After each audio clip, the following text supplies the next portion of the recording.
اور ایمان کی حفاظت کا ایک اور طریقہ بھی ہے، وہ یہ کہ کم از کم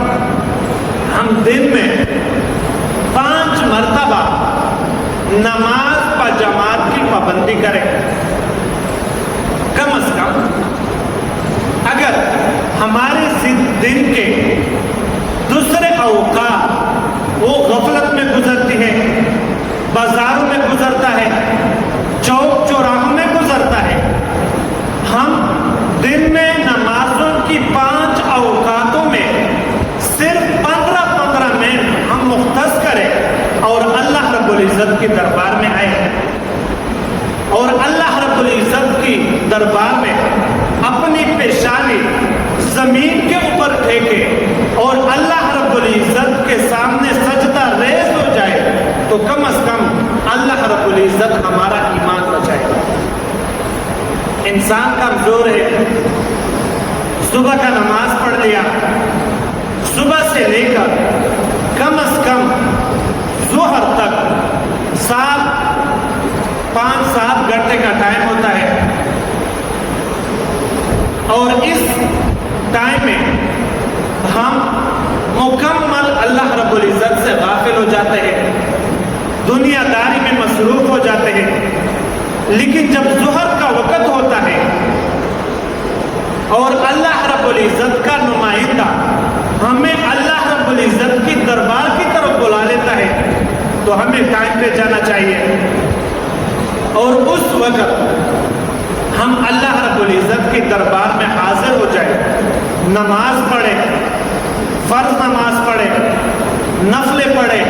قضا نمازوں کو لوٹائیں، اور ہو سکتا ہے کہ اس وقت اللہ رب العزت جو 5-6 گھنٹے ہمارے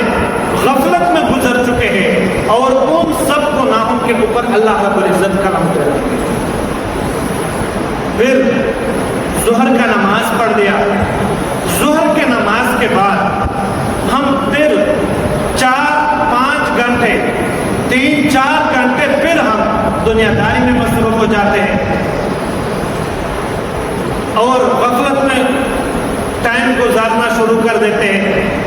تو جب عصر کے وقت مسجد میں آتے ہیں اور اللہ رب العزت کے سامنے سجدہ ریز ہوتے ہیں، تو اس وقت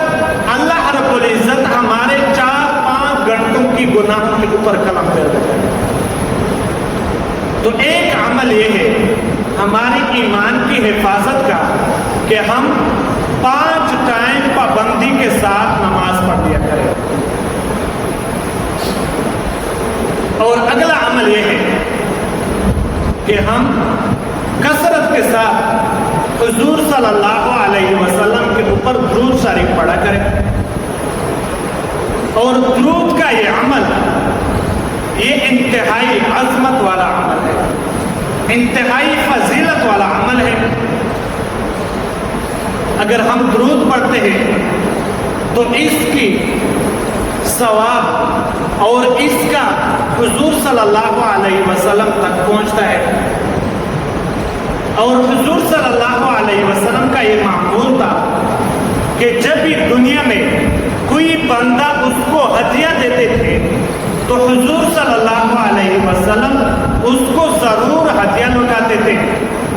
یہ حضور صلی اللہ علیہ وسلم کا پوری زندگی کا معمول تھا۔ تو جب ہم حضور صلی اللہ علیہ وسلم کے اوپر درود پڑھیں گے تو یہ